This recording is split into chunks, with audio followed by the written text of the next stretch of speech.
আসসালামু আলাইকুম ওয়া রাহমাতুল্লাহি ওয়া বারাকাতুহু। হযরত আব্দুল্লাহ ইবনে আব্বাস রাদিয়াল্লাহু তাআলা আনহু থেকে বর্ণিত, তিনি বলেন, রাসূলুল্লাহ সাল্লাল্লাহু আলাইহি সাল্লাম আশুরা ও রমজানের রোজা সম্পর্কে যেরূপ গুরুত্ব প্রদান করতেন, অন্য কোন রোজা সম্পর্কে সেরূপ গুরুত্ব আরোপ করতেন না। এটা বুখারী প্রথম খণ্ডের 218 নম্বর হাদিস। নবী করিম সাল্লাল্লাহু আলাইহি সাল্লাম বলেন, আশুরা রোজার ব্যাপারে আমি আশাবাদী, আল্লাহ তাআলা এর ওসিলায় অতীতের 1 বছর গুনাহ মাফ করে দিবেন। এটা মুসনাদে আহমদ এবং তিরমিজির একটা হাদিস। ইমাম বুখারী রাহিমাহুল্লাহ সাহাবী হযরত ইবনে আব্বাস রাদিয়াল্লাহু তাআলা আনহু থেকে বর্ণনা করেন, মহানবী সাল্লাল্লাহু আলাইহি সাল্লাম হিজরত করে মদিনায় পৌঁছে মদিনার ইহুদিদের আশুরার দিনে রোজা পালন করতে দেখেন। রাসূলুল্লাহ সাল্লাল্লাহু আলাইহি সাল্লাম তাদেরকে জিজ্ঞাসা করলেন, এই দিনে কি ঘটেছে যে তোমরা এতে রোজা পালন করো? ইহুদিরা বলল, এই দিনটি অনেক বড়। এই দিনে আল্লাহ তাআলা মূসা আলাইহিস সালাম ও তার সঙ্গীদের ফিরাউনের কবল থেকে মুক্তি দিয়েছিলেন এবং ফিরাউন তাদের বাহিনী সহ ডুবিয়ে মেরেছিলেন।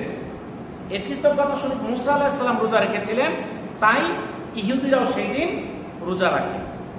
ইহুদিদের জবাব শুনে রাসূলুল্লাহ সাল্লাল্লাহু আলাইহি সাল্লাম বললেন, মূসা আলাইহিস সালামের কৃতজ্ঞতার অনুসরণে আমরা তোমাদের চেয়ে বেশি অগ্রগামী। অতঃপর তিনি নিজেও আশুরা রোজা রাখেন এবং মুসলমানদের তা পালন করার জন্য নির্দেশ প্রদান করেন। এটা সহিহ বুখারী 3397, সহিহ মুসলিমের 1139 নম্বর হাদিস।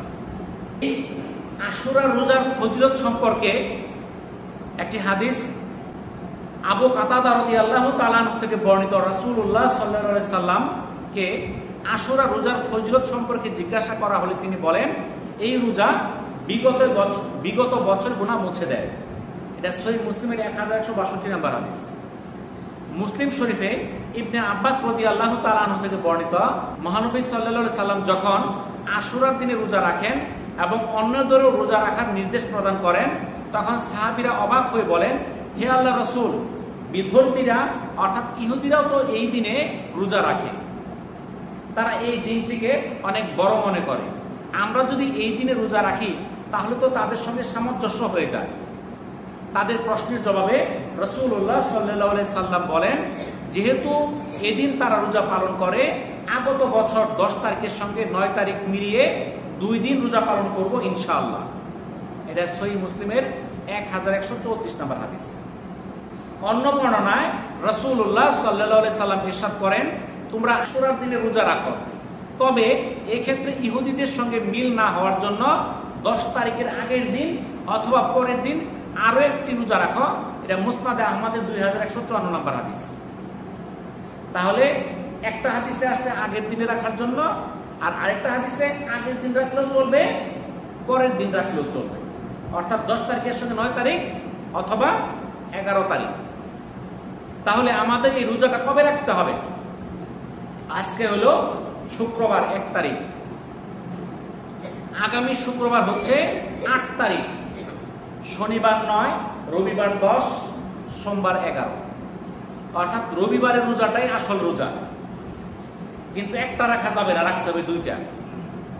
তাহলে শনি রবি অথবা রবি সোম আমরা রাখার চেষ্টা করব শনি রবি, কারণ 2টা হাদিসে বর্ণিত আছে 9 তারিখের ব্যাপারে। আর পাশাপাশি আরেকটা জিনিস, আমি যদি 9 তারিখ কোনো কারণে না রাখতে পারি তাহলে 10-11 রাখলাম, অনেক সময় সমস্যা হয়ে যেতে পারে। তাই আগেই আমি নেক কাজটা করে নেই। তাহলে আগামী আমরা শনি আর রবি, এই যে কালকে শনিবার, এর পরের শনি রবি আমরা আশুরার 2টা রোজা রাখবো। কিবার? শনিবার, রবিবার। যদি শনিবারের সমস্যা হয় তাহলে রবিবার আর সোমবার রাখবো। অর্থাৎ রবিবারটা রাখতেই হবে, সঙ্গে শনি অথবা সোম, এই 2টা রোজা আমরা সবাই রাখার চেষ্টা করব। এই 2টা রোজা রাখলে কি লাভ বলেন? কি লাভ বলতে পারেন না কেউ? 1 বছরের গুনাহ মাফ। 1 বছরের গুনাহ মাফ। দেখছেন?